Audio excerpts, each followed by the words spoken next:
orang Kristen tapi menjelek-jelekkan Kristus. Itu antikris, tapi itu persiapan untuk satu oknum, kita sebut dengan istilah antikris tunggal, dan dia akan memerintah dunia. Dan dunia ini kemungkinan besar akan dikendalikan satu negara raksasa yang muncul dengan cepat, yaitu China. Dan Amerika Serikat saat ini semacam khawatir negara ini akan melampaui semuanya. Salah satu pribadi yang mereka sedang gerakkan untuk melawan adalah Elon Musk.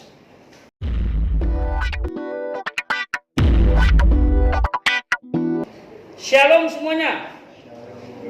Ya, pada hari ini kita akan belajar kebenaran firman Tuhan tentang kedatangan Tuhan. Banyak sekali orang bertanya-tanya tentang kedatangan Tuhan. Kapan sih Tuhan datang? Apa tanda-tandanya? Apakah kita sudah ada di penghujung itu? Ada yang bilang hanya itu yang sedang kita tunggu. Dia datang, selesai semua.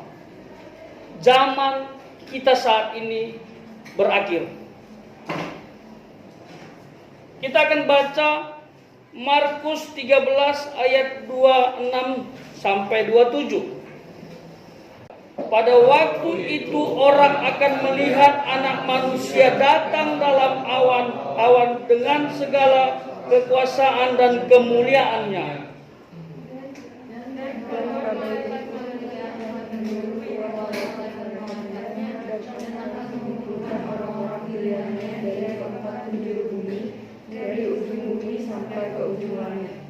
Oke, coba lihat di ayat 26. Pada waktu itu, kata pada waktu itu menjelaskan tentang peristiwa sebelumnya. Apa itu peristiwa sebelumnya? Ini bicara tentang kedatangan Tuhan. Pahami konteksnya. Oke? Pada waktu itu, ini bicara tentang peristiwa sebelum kedatangan Tuhan. Atau bahasa lainnya adalah tanda-tanda. Ada tanda-tanda kedatangan Tuhan. Coba kalau lihat di ayat sebelumnya, kira-kira apa tanda kedatangan Tuhan? Apa?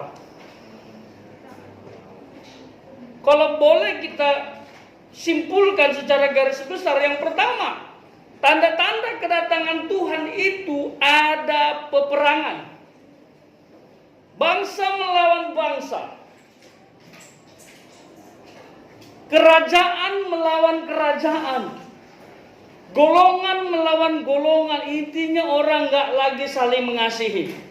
Coba lihat fakta, betul tidak?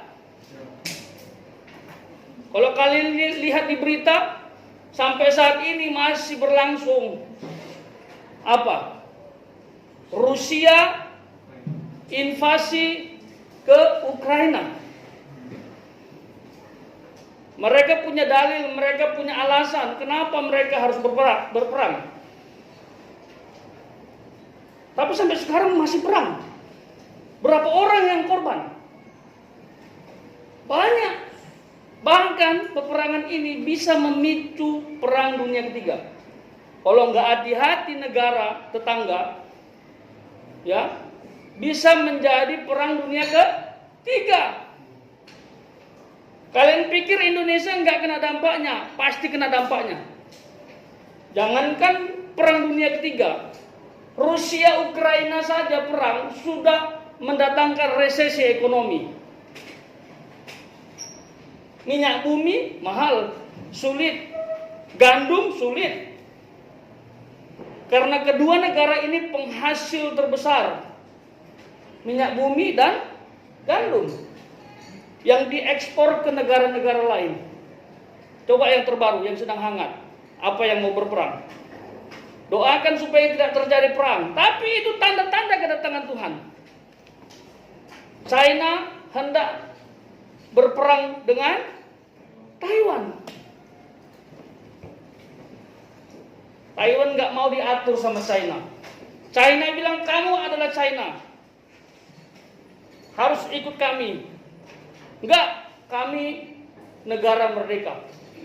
Solusinya apa? Ya perang. Yang menang berkuasa. Tapi kalau itu terjadi bahaya. Ada negara besar di belakangnya, Amerika Serikat. Amerika ini merasa sebagai polisi dunia. Makanya banyak negara yang dicampurinya saat berperang. Termasuk juga Ukraina kan? Jadi kalau kalian berpikir sesuai dengan Alkitab, ini tanda-tanda kedatangan Tuhan. Kalau saya sebagai orang yang paham Alkitab, ya lihat saja, tonton saja, maknai saja. Oh, ini tanda-tandanya. Doakan barangkali bisa dibatalkan. Tapi kalau toh tidak bisa dibatalkan dan harus terjadi, berdoa sajalah supaya imanmu tetap kuat. Berhenti mengeluh. Karena mengeluh bukan solusi. Itu. Apalagi tanda-tanda yang berikutnya? Hah? Nah, di ayat sebelumnya itu nanti. Tapi yang sudah terjadi, nabi-nabi palsu bermunculan. Kita sudah belajar kan? Betul ya? Sudah belajar kan? Kalian sudah eksplorasi itu ajaran-ajaran sesat. Banyak sekali nama-namanya, ajarannya yang beraneka ragam. Bahkan ada yang bilang kalau bunuh diri itu bisa masuk surga. Aneh dan nyeleneh. Itu ajaran apa? Bahkan ada yang bilang terang-terangan, aku Mesias. Ada di negara tertentu katanya Mesias dia, tapi perempuan. Ada juga laki-laki katanya aku Mesias. Tuhan sudah bilang akan ada nabi-nabi palsu. Bahkan dia bilang aku adalah Mesias. Sudah banyak. Bahkan orang tidak lagi mencintai ajaran Tuhan. Termasuk Injil lain yang sesat itu akibat adanya nabi-nabi palsu. Ajaran-ajaran palsu. Makanya ada ajaran yang mirip Kristen tapi sesat. Itu tanda kedatangan Tuhan. Ada lagi tanda kedatangan Tuhan itu katanya Injil harus diberitakan ke seluruh dunia. Tapi masalahnya banyak orang Kristen tidak memberitakan Injil. Dan ada juga orang bilang aku nggak mau beritakan Injil karena itu mempercepat kedatangan Tuhan. Masalahnya perintah itu ada, beritakan Injil. Dia nggak mau beritakan Injil, katanya dia mau memperlambat kedatangan Tuhan. Nanti kalau Injil diberitakan ke seluruh dunia, Tuhan datang. Dan satu berita yang kamu harus ingat, tidak ada satupun tahu kapan Tuhan datang. Tapi tanda-tandanya sudah terjadi. Tanda-tandanya sudah terjadi. Dan satu ketika, setiap mata akan melihat bahwa anak manusia itu datang. Kamu waktu melihat anak manusia itu datang sebagai apa? Sebagai penontonkah? Atau sebagai mempelai wanita? Ayo, sebagai apa? Dia datang nih di awan-awan bersama malaikatnya, nafiri dibunyikan. Kamu sebagai apa? Itu harus kamu tanyakan dalam hatimu. Kalau sebagai penonton, menangislah. Tapi kalau sebagai mempelai wanita, berbahagialah. Karena kamu akan dibawa oleh Tuhan masuk dalam pesta yang besar. Masuk dalam pesta pernikahan anak domba Allah. Disebut Bema, pengadilan tahta Kristus. Di situ orang percaya akan mendapatkan mahkota. Tuh. Coba lihat di ayat yang 26 bagian terakhir itu. Anak manusia datang dalam awan-awan dengan segala apa? Kekuasaan dan kemuliaan. Wow, dahsyat Allah itu. Allah itu berkuasa. Tapi kenapa orang selalu merasa Tuhan gak berkuasa di muka bumi ini? Itu bukan fakta, itu tipuan iblis. Seolah-olah dia yang mempunyai segalanya, dia yang atur segalanya. Padahal Tuhanlah penguasa yang sesungguhnya. Hanya saja iblis diizinkan. Dan dia akan datang dengan kemuliaannya. Yes. Silakan.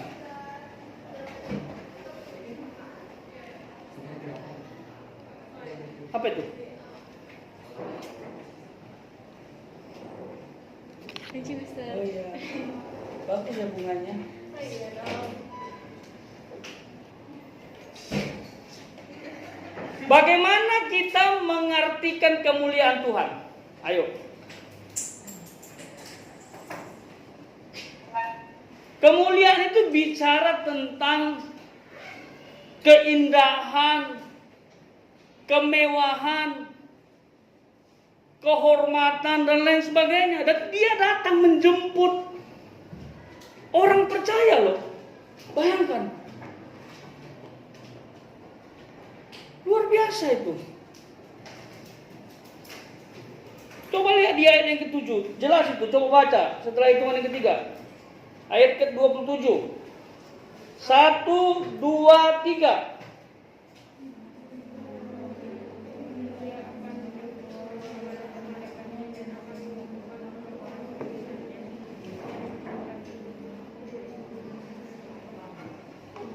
Satu orang tegas, Yesaya. Dan pada waktu itu pun ia akan menyuruh keluar malaikat-malaikatnya dan akan menurunkan orang-orang pilihannya dari tempat penjuru bumi, dari ujung bumi sampai ke ujung bumi. Jelas. Tuhan datang di awan-awan dengan kekuasaan dan kemuliaannya. Lalu dikatakan di ayat ke-27 menyuruh keluar malaikat-malaikatnya dan akan mengumpulkan apa? Orang-orang. Garis bawahi kata orang-orang pilihan. Makanya kalau Tuhan datang, kamu tidak boleh jadi penonton, harus jadi mempelai wanitanya. Jadi Tuhan datang untuk kamu dijemput. Orang-orang pilihannya. Penjelasan berikutnya keren itu, dikatakan apa? Dari keempat penjuru bumi, utara, selatan, barat, timur. Dimanapun orang pilihan itu mati, tinggal. Mau dia mati di laut, mati terbakar, tak ditemukan jasadnya, Tuhan datang untuk dia. Makanya orang Kristen cara mati itu nggak penting. Bagi orang percaya cara mati itu nggak terlalu penting. Apa yang terlalu penting? Ayo. Apa yang penting? Yang paling penting adalah iman percayamu. Para murid itu cara matinya menderita loh, ngeri loh. Nggak terlalu penting itu. Tapi kalau kamu mati dalam kondisi beriman teguh, itu yang keren. Nanti dia datang menjemput orang percaya.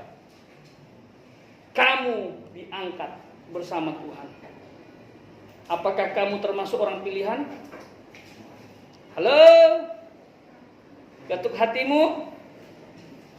Karena kalau kamu tidak diangkat menjadi penonton tadi, kamu akan masuk dalam kesukaran yang besar.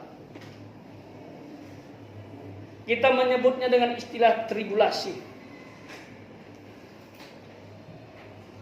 Masa penderitaan besar. Antikris akan memerintah dunia. Apakah antikris sudah ada? Loh, sudah ada. Apa buktinya? Apa buktinya, Kathleen?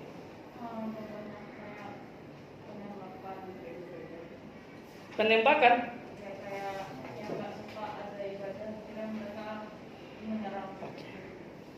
Ada dua kategori antikris, satu jamak, satu tunggal. Jamak itu sudah ada dari sejak zaman Tuhan Yesus.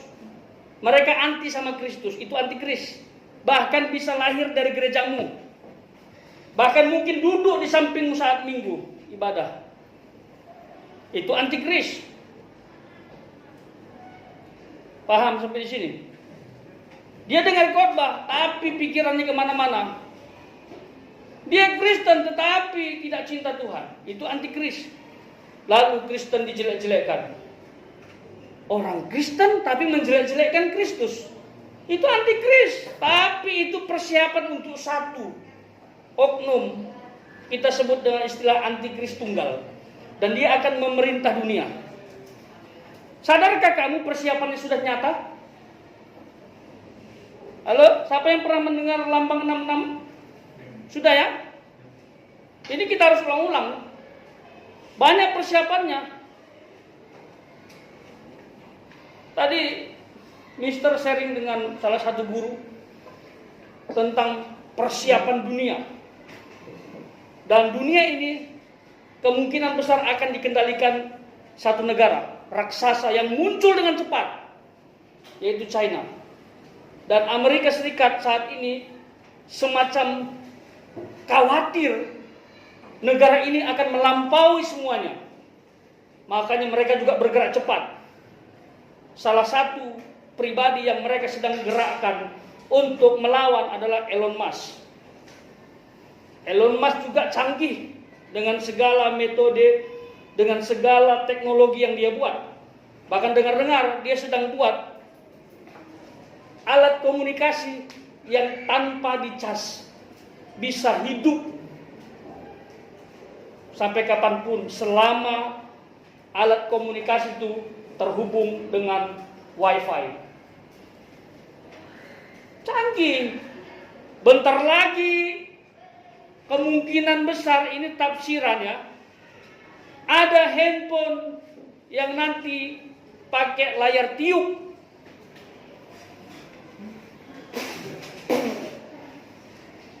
Atau layar audio. HP-mu di meja sana, kamu bilang geser, telepon mama, gerak sendiri dah, tek tek tek tek tek, speaker. Halo nak, halo mama, aku di sini lagi kerjakan tugas. HP-mu di sana. Sepatu terbang sudah dibuat orang. Bayangkan 20 tahun lagi. Sepatu itu kamu pakai. Kamu selesai kerja di mana begitu? Ya sudah jalan-jalan-jalan dari loteng 20 langsung kamu lompat dari jendela. Lompat bukan jatuh bunuh diri, tapi lompat dan terbang. Selamanya. Bisa kamu bayangkan itu? Bisa. Kalaupun nanti ada Grab dan Gojek, nggak tahu. Pasti mereka juga akan meningkatkan kualitas teknologinya. Mungkin nanti sepatu terbang itu mereknya Grab atau Gojek. I don't know. Dunia semakin canggih. Termasuk media interaksi. Kebutuhan pangan, papan, dan sandang. Jadi kalau ada orang bekerja gitu satu perusahaan, langsung dia ginikan tangannya ke alat sensor. Tidit, tidit, tidit, tidit, gajian udah. Kamu ke Indomaret, belanja, taruh tanganmu, tidit, tidit, langsung potong saldo. Yang tidit, tidit, tidit itu apa? Itulah chip 666. Lambang setan. Ada negara yang sudah terapkan. Bahkan di KTP-mu pun ada chipnya. Mungkin ini belum dibocorkan. Tapi kemanapun kamu pergi, kamu terlacak selama KTP itu ada di dompetmu. Karena sudah ada chipnya. Bahkan sekarang pencuri mobil pun takut-takut dia, karena ada mobil tertentu dibawa kemana pun ketahuan. Itulah kecanggihan zaman. Dan Alkitab mencatat uang sudah tidak diberlakukan lagi. Pemerintahan berpusat kepada antikris. Keagamaan berpusat kepada antikris. Interaksi sosial berpusat kepada antikris. Apa lagi? Kamu tahu berita terbaru? Dolar itu sedang goncang loh. Dolar. Bahkan ada beberapa negara yang tidak lagi menggunakan dolar supaya tumbang dolar ini. Nggak mau gunakan dolar. Untuk apa dolar? Termasuk satu negara, yaitu Rusia, anti dolar. Dan setiap negara berusaha menguatkan mata uangnya. Dan pasti dugaan mister ya, setiap negara akan berupaya meningkatkan kecanggihan negaranya. Dan sampai nanti tidak lagi berlaku uang, sistem yang bekerja. Kemarin baru dengar berita lagi, katanya sebentar lagi tanah itu tidak lagi menggunakan sertifikat kertas. Setiap tanah di muka bumi ini akan masuk ke dalam teknologi dan itu direkam oleh negara. Bayangkan, dugaan mister mesin fotokopi itu akan musnah. Itulah zaman yang ada di depanmu. Kelihatannya generasimu lebih canggih. Kelihatannya generasimu lebih sanggup menghadapi itu. Tapi itu semua mengarah kepada kedatangan Tuhan. Ya, tetap ikuti, jalani dunia yang sekarang dan terlibat di dalamnya, tetapi hati-hati. Harus tahu mana tipu daya iblis, mana tidak. Dan yang paling utama, imanmu harus tetap teguh. Zaman boleh berubah, cintamu tidak boleh kepada Kristus. Jelas? Halo? Amin? Tetap layani dia, tetap layani Tuhan sampai akhir hayatmu.